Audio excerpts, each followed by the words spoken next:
Oke, di video ini saya akan membahas sedikit tentang deret hitung, deret ukur, fungsi linier, fungsi non-linier, integral, dan diferensial. Oke, yuk kita simak videonya.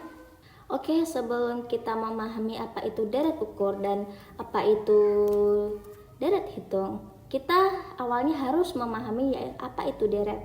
Deret adalah ringkasan bilangan yang disusun secara teratur dan memenuhi kaidah tertentu. Oke, sekarang kita masuk ke pembahasan yang pertama, yaitu deret hitung. Apa sih deret hitung? Deret hitung yaitu deret yang perubahan sukunya berdasarkan jumlah terhadap suatu bilangan tertentu. Dan bilangan yang membedakan suku disebut pembeda. Contoh 1, 5, 9, 13. Pembedanya adalah 4. Kenapa 4? 1 ke 5 tambah 4. 5 ke 9 itu tambah 4. 9 ke 13 juga tambah 4. Jadi bisa disimpulkan ya pembedanya itu adalah 4. Selain itu, deret hitung juga mempunyai rumus. Rumus deret hitung adalah Sn sama dengan A N min 1B. A itu suku pertama atau S1, B itu pembeda, sedangkan N itu indeks suku. Contoh nilai suku ke-10 dari deret hitung 1, 3, 5, 7, 9, 11, 13 adalah, kita dapat mengerjakan soal ini, kita bisa lihat penyelesaian dari sini. Yang pertama kita bisa tulis S10 sama dengan A plus N min 1B. A plus N min 1B itu rumusnya ya. A itu suku pertama, N itu indeks suku, B itu pembeda. Kita bisa ambil S10 sama dengan 1. 1 itu suku pertama ya. 10 min 1 kali 2. S10 sama dengan 1 plus 18. S10 sama dengan 19. Oke, selanjutnya kita lanjut ke deret ukur. Apa sih deret ukur?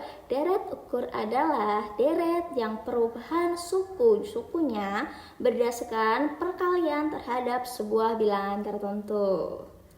Bilangan yang membedakan suku-suku sebuah deret ukur dinamakan pembeda. Contohnya ya, 1, 4, 16, 64, 256.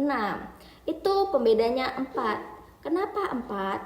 1 ke 4 itu kali 4. 4 ke 16 itu kali 4. Terus 16 ke 64 itu juga kali 4. 64 kali 256 itu juga kali 4. Jadi di sini kita sudah tahu ya pembedanya itu tuh 4. Contoh nih ya, nilai suku ke-10 atau S10 dari deret ukur 1, 4, 16, 64, 256 adalah, kita dapat menyelesaikan soal berikut dengan cara seperti ini. Oke, lanjut sekarang kita ke fungsi linier dan fungsi non-linier. Apa sih fungsi linier? Fungsi linier adalah fungsi polinom khusus yang memiliki pangkat tertinggi dari variabelnya adalah 1. Fungsi linier dalam penerapan ekonomi. Fungsi linier dalam penerapan ekonomi itu dibagi menjadi 3. Yang pertama, fungsi permintaan, fungsi penawaran, dan keseimbangan pasar.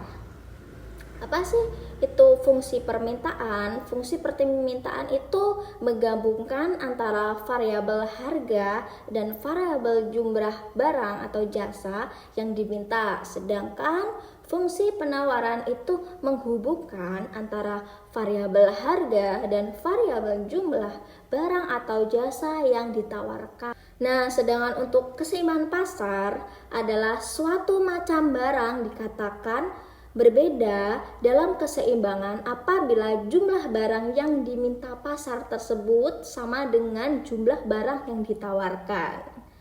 Nah, secara matematik dan grafik, hal ini ditunjukkan oleh kesamaan QD sama dengan QS, yakni pada perpotongan kurva permintaan dan kurva penawaran. QD itu jumlah permintaan, QS itu jumlah penawaran, E itu titik keseimbangan, P itu harga keseimbangan, sedangkan Q itu jumlah keseimbangan. Nah, untuk kurva permintaan sama penawaran kalian bisa lihat kurva samping ini. Oke, sekarang kita masuk ke pembahasan fungsi nonlinier. Apa sih fungsi nonlinier? Fungsi nonlinier adalah fungsi yang pangkatnya dalam variabelnya itu lebih dari satu. Nah, seperti rumus berikut ini. Y sama dengan A plus BX plus CX pangkat 2. Contohnya ya, contoh soal. Diketahui fungsi permintaan dan penawaran sebagai berikut. Soalnya, QD sama dengan min 20 plus P pangkat 2. QS-nya 99 min P pangkat 2. Pertanyaannya adalah, hitunglah jumlah barang dalam keseimbangan pasar. Nah, untuk penyelesaian soal berikut, kita bisa lihat cara penyelesaian seperti ini. Oke, lanjut kita masuk ke pembahasan diferensial. Apa sih diferensial? Kita bisa artikan atau kita bisa tahu itu diferensial itu adalah turunan ya. Misal ada fungsi fa sin x atau ditulis df(x) per dx sama dengan n kali ax pangkat n. Nah, pangkatnya itu kurang 1, maka jadi pangkat n min 1. Contohnya ya, fx sama dengan 3x pangkat 5, maka fa sin x pangkat turun ke bawah.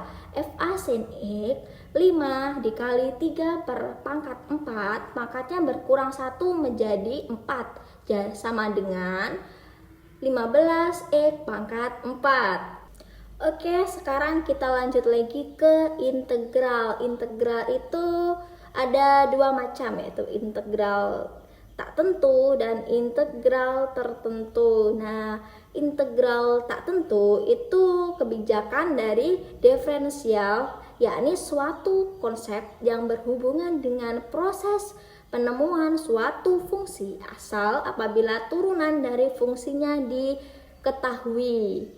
Nah, sedangkan integral tertentu itu merupakan suatu konsep yang berhubungan dengan proses pencarian luas suatu area yang batas-batas atau unit dari area tersebut sudah tertentu. Bentuk umum dari integral dari fx yaitu fa sin x dx sama dengan fx plus k.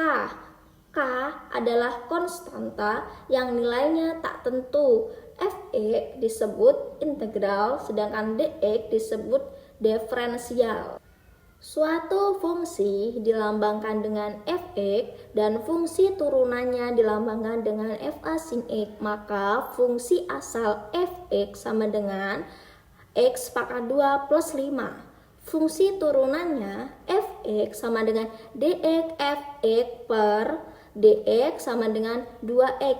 Jika prosesnya dibalik, yakni fungsi turunannya fx diintegralkan, maka fa sin x dx sama dengan fx plus k sama dengan x pangkat 2 plus k. Contoh nih ya, diketahui mx sama dengan 1500 plus 99q dikurang 9q pangkat 2 dengan fc 50. Pertanyaannya, tentukan biaya total, tentukan biaya rata-rata, dan tentukan biaya variabel. Nah, untuk cara penyelesaian soal berikut, kita bisa lihat penyelesaian seperti ini. Seperti samping ini. Nah, untuk integral tertentu, contohnya itu fungsi permintaan suatu barang ditunjukkan oleh persamaan Q sama dengan 50 min 2P. Hitunglah surplus konsumen jika tingkat harga pasar 10. Jawabannya kita bisa ketahui cara seperti berikut. Itu tadi penjelasan dari saya. Semoga bermanfaat bagi semuanya. Oke, sampai jumpa di video selanjutnya. See you, bye-bye.